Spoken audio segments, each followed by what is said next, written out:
Turning on Bluetooth on Windows 11 is a straightforward process. Here are the steps.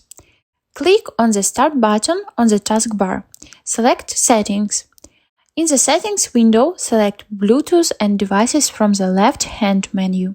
In the Bluetooth and Devices section, you will see a switch for Bluetooth.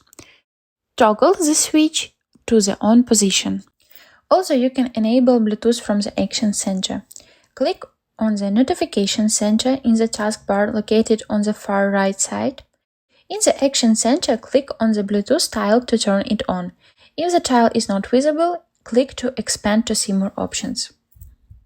If you don't see the Bluetooth option, your device might not have Bluetooth hardware or it may be disabled in the Device Manager. Here's how to check. Press Win X and select Device Manager from the menu. Look for the Bluetooth category. If you find a Bluetooth device but it's disabled, right-click it and select Enable Devices. By following these steps, you should be able to turn on Bluetooth and connect your devices on Windows 11.